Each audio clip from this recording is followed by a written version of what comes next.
Thank you. Thanks for giving me the opportunity to have a half an hour with you. Contrary to what Melissa just said then, I was actually listening to Bob and I was thinking this morning as I was coming over, had this prepared presentation ready about overcoming objections and closing business, and that's important. And I kind of was thinking a bit more about this being the end of your journey for many of you, and you've absorbed so much, you've been subjected to so much, you've heard so much, you've learnt so much. And at the end of the day, I guess you have to take that information, that product, that IP, whatever it may be, and you've got to cash convert it.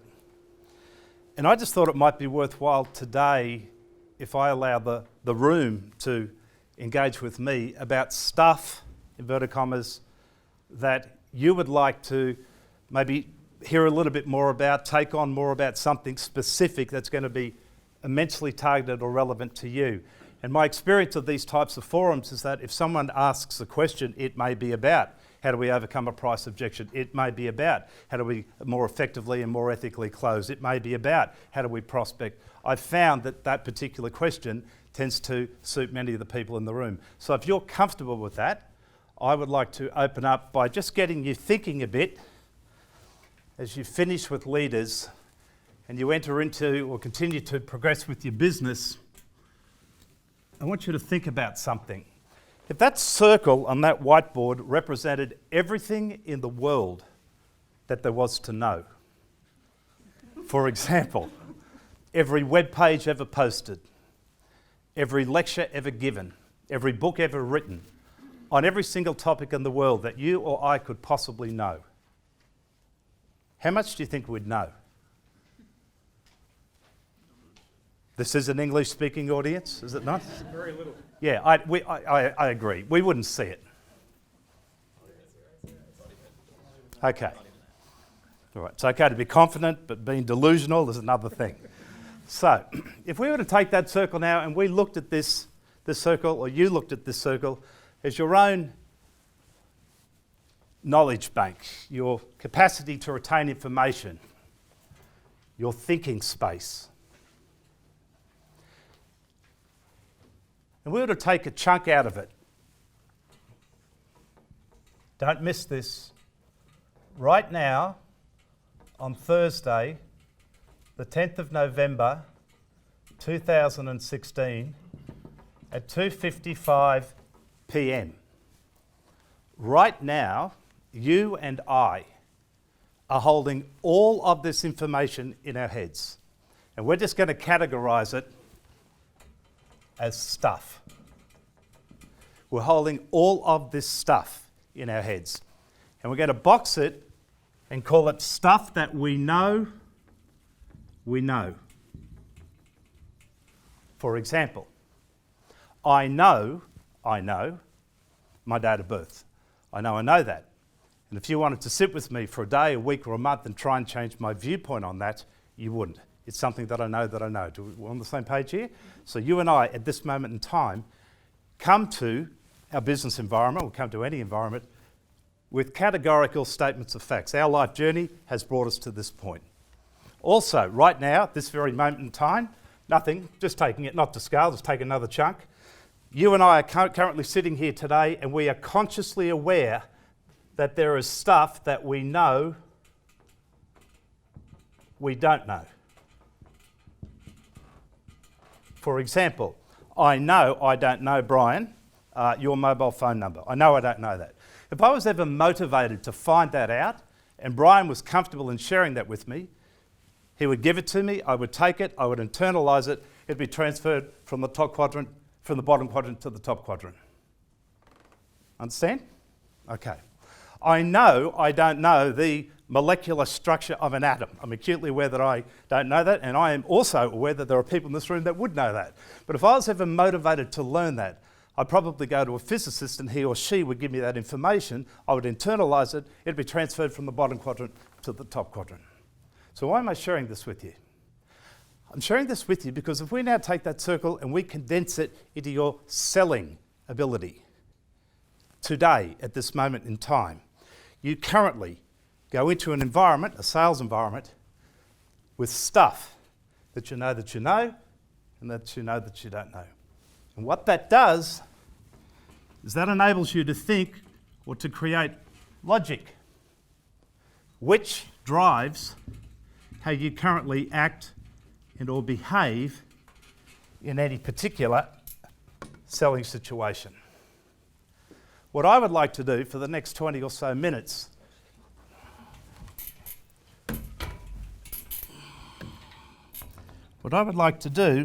is I'd ask you to just consider that there is some stuff, immediate stuff around sales that you don't even know that you don't know. I want you to just consider that you go into a market and there is some stuff around sales that you don't even know that you don't know. So the question becomes, what is it that I can learn or I need to focus on out of this huge portfolio of information that they term sales? What are the key points that I need to learn to alter this equation? What is the stuff that I need to take on board which will change the way that I think, which will alter the way that I act and behave, which will drive my particular objectives? So on the back of that, is there anyone here that would like to open up with any particular sales issue that I can just think on my feet and give you an immediate response to? Anything at all under the umbrella of sales? Any particular objections that people get in the marketplace? Besides price.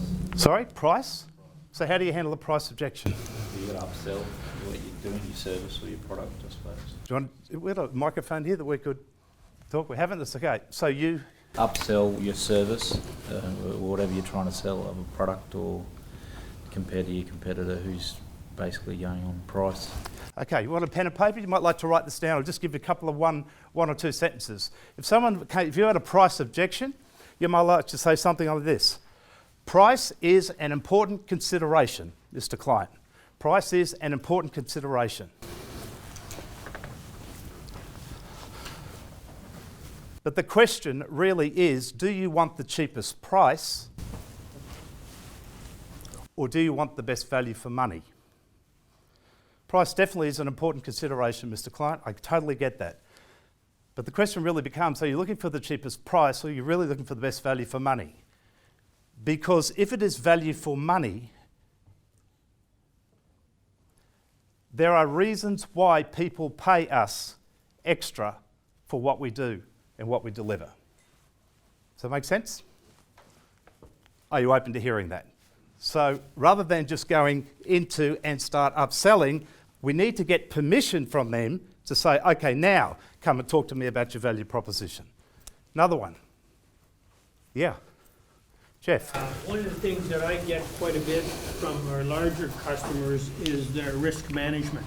They don't necessarily want to give me a job, not because of price, but because they want to spread the jobs around in case my place burns down, the other guy's going to be able to transfer my work to his work. So risk management. Mm-hmm. So how do you currently go about addressing that?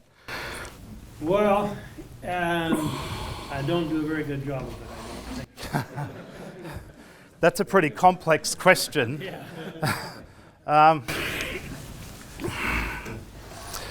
That's a very complex question.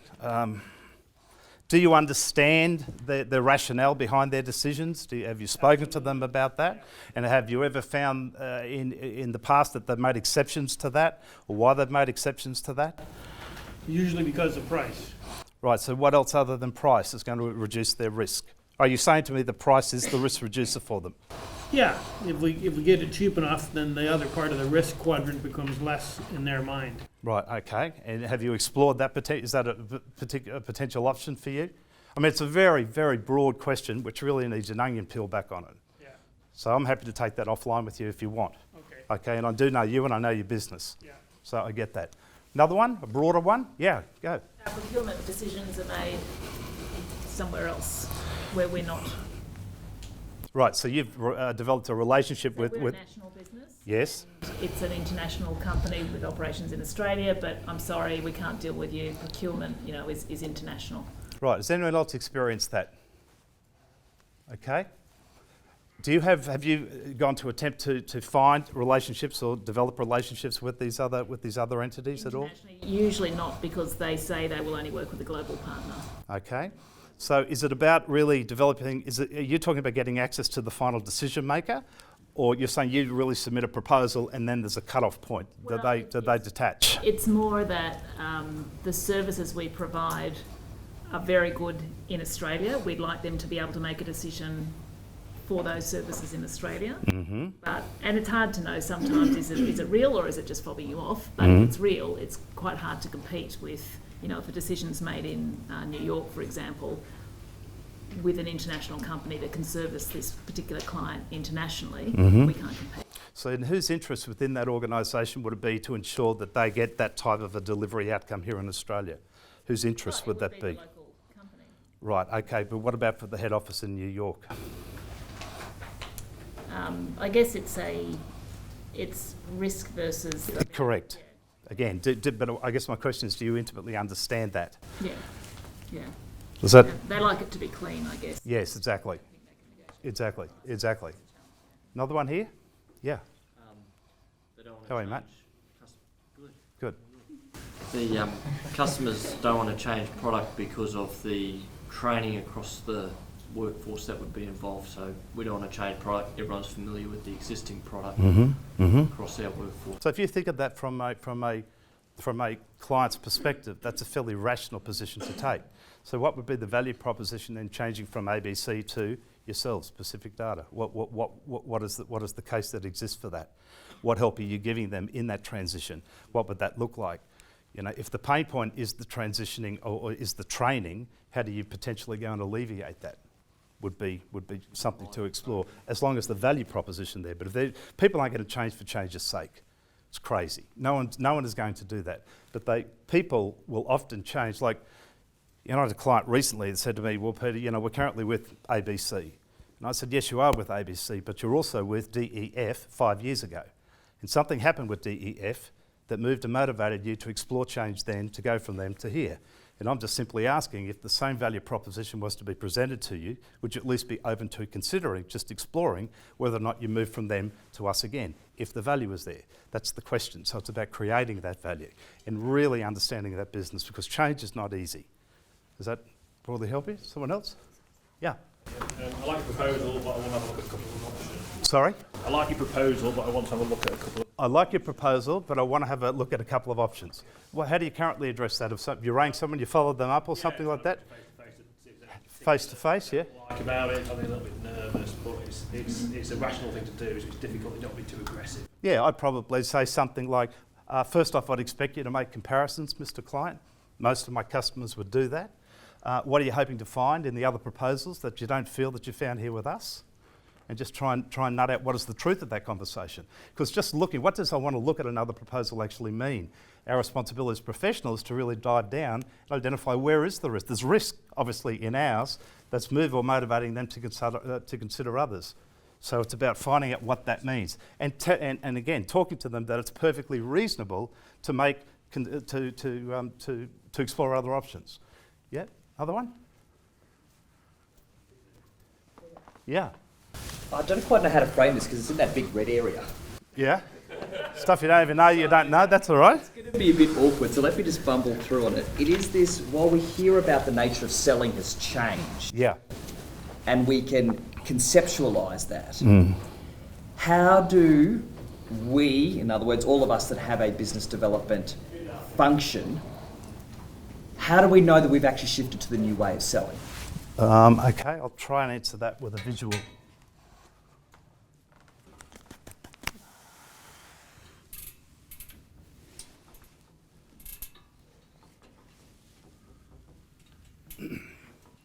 Great, thank you. Iceberg. Not to scale, obviously. Whatever you see up is 7/8 is below.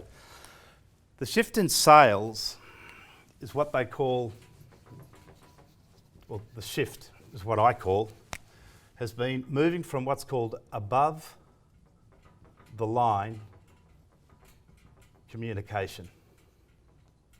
For example, in the past, most people would come in and they would talk in no particular area, like specs.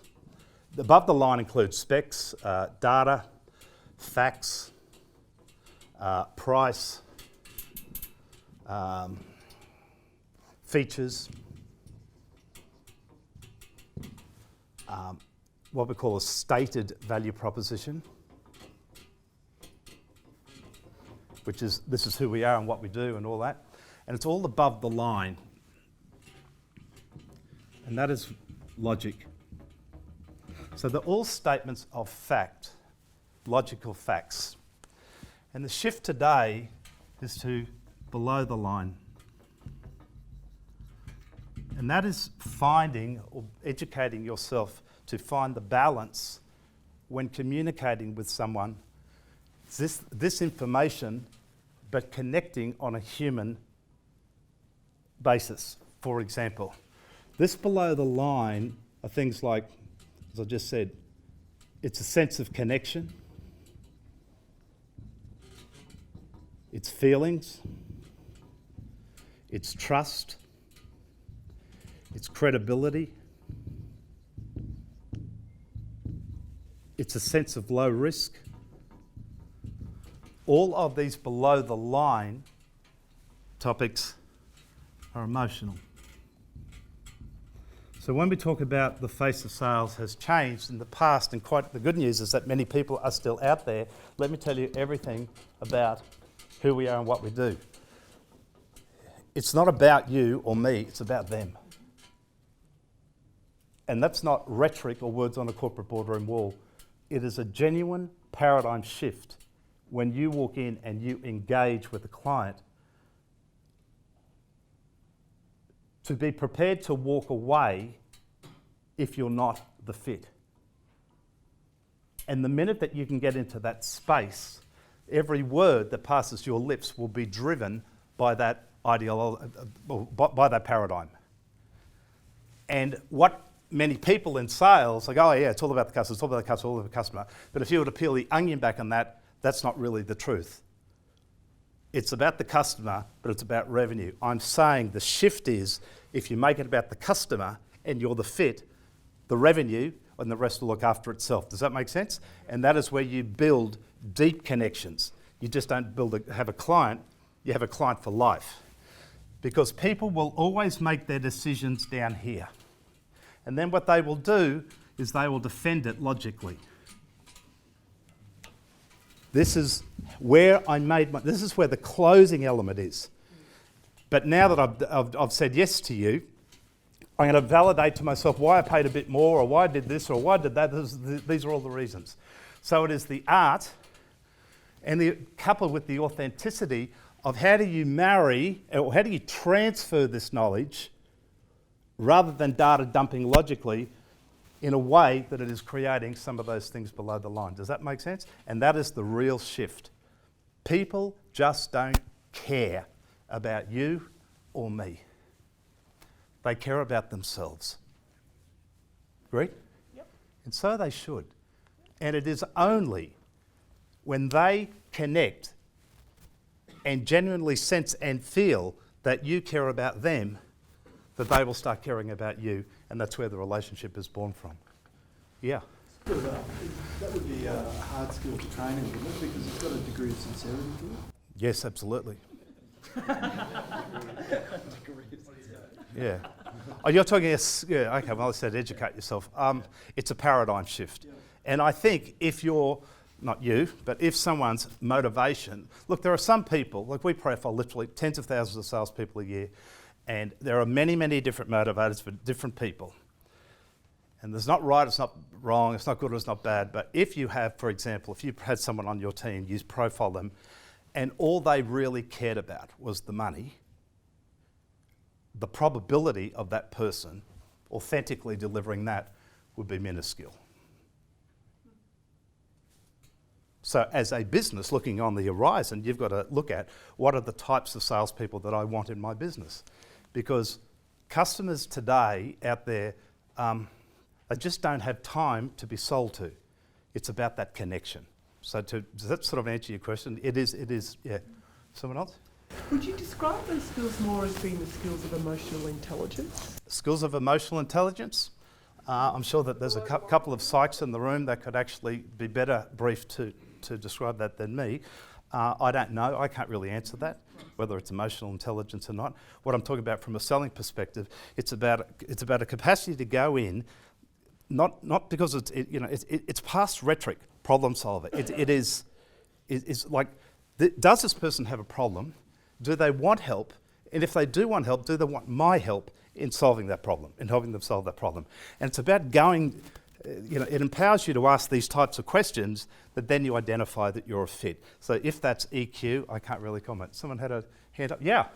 Hi, I'm just wondering in relation to social innovation, that often the people engaged in that sort of work have high emotional intelligence, but they're not great on the commercial side. Yeah. So I'm just wondering, do you have any tips in relation to that? So it's sort of like the opposite. So are you talking about their capacity to communicate? I think you're saying that they have a good capacity, because I would agree with you. Yeah. I think that's more a confidence and a resilience issue. Yeah, exactly. So, if someone, again, if we profiled someone and we found, great communicators, strong skills, sense of care and all that sort of stuff, we identified that he or she had a resilience, they were down on resilience or confidence or even drive, we would potentially encourage them to look at a development in that area. So it wouldn't be a sales skill, it is one of the behaviours that you need to be able to deliver that. Does that answer that? Yes? I was just going to say, work for a brand and a creative agency, and I do a similar exercise. It's called value proposition design, where you have your customer segment, and then you have your product or service, and you're mapping it out with the pains and the gains and the stress relievers and all that type of thing. Yeah. Which, if you were to do as a sales team, identify your customer segments and go through that exercise, you'll already have the ammunition to respond to all of those objections up front. So you're almost a mind reader, so that you can empathise with them immediately, and it gives you a much better rapport with your customer. Totally agree with you. Yeah. Totally agree with you. It's a really good model. Yeah. Someone else?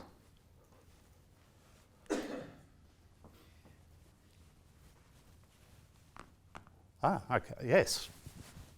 Yvonne, how are you, mate? Yeah, good. Yeah, well, thanks. So the sale's gone well, just about to sign the deal. How do you go about setting the expectations of what's going to happen? Is that just turn into a legal function? No, I don't think so. I think it's a communication. I think it's part of the opportunity. That may need to be formalised from a legal perspective, but it's about, what does this now look like moving forward? What are the shared responsibilities? So at which point in the sales process do you sort of start to shape that side of the expectation? Because we're a services oriented. Yes, I do. business, Yep. so Yeah. How do you, in your experience, how is it in that process where to best start shaping that? Well, I think the earlier, depending on what that relationship is, but I think the earlier, rule of thumb, earlier is better. I think if you suddenly close some business and then start having this conversation about what we would call unknowns that weren't discussed earlier, it's about this transparency.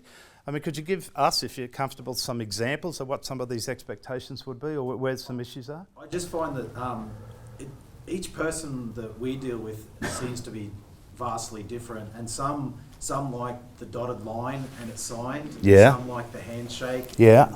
And just trying to gauge sort of what type it is. Like some people get offended if you put the legal document in front of them too early. Like, I don't need to see this, type thing. And it's sort of trying to gauge those different. Well, that would be selling to different personality types, which is absolutely. But that still does not. If your business has boundaries and there is a process in terms of how your business does its business, irrespective of the personality type, I think the question is more how you would introduce that particular.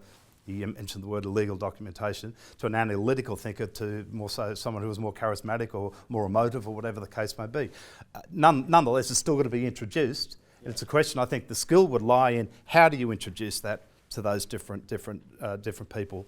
But nonetheless, earlier is better. In terms of, do you use story cards, for example?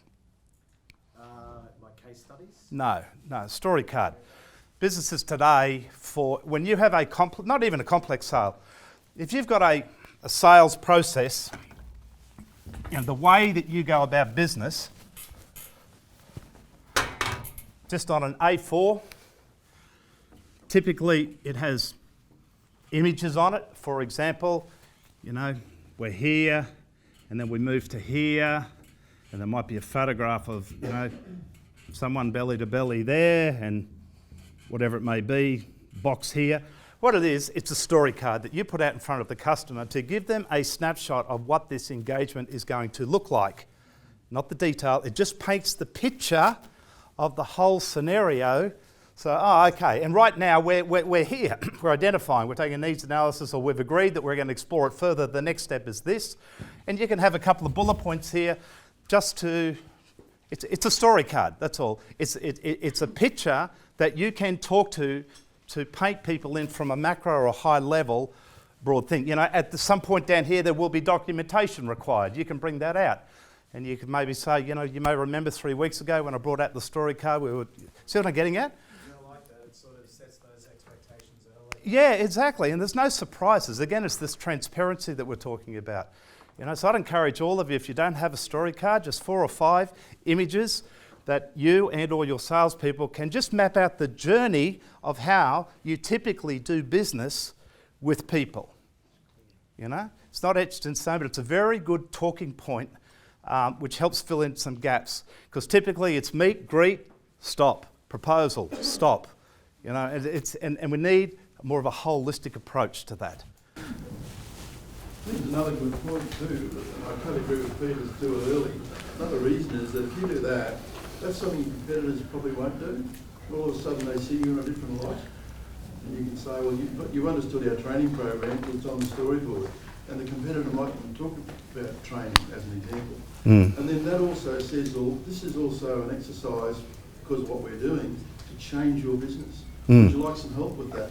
You can set up a change management offering, a professional service, in light of what you're doing for that. Help with that, Bob? Absolutely. Yeah. The value add, if you're doing that and competitors not, you're in a really good place. Absolutely. And many of our clients have created a suite of story cards to be pulled out at different times, and indeed even for different segments. For example, let's say, this could be, I'll just use a project home builder. This could be a story card of potentially, let me paint you a picture about what's actually involved in the building of a new home in 2016, as an example.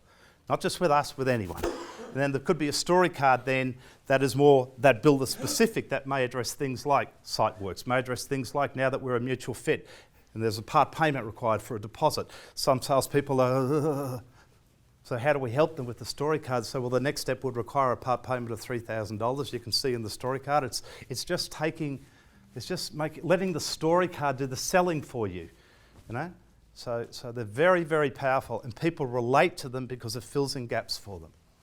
Okay, I've got 2 minutes left. Another question? You're welcome. Yes, mate? Have you experienced the sales incentive scheme that actually, that you have a preference for, or that you find works effectively? That's a great question. The question was, have I experienced a sales incentive scheme that works? Did you say that works? That I rate?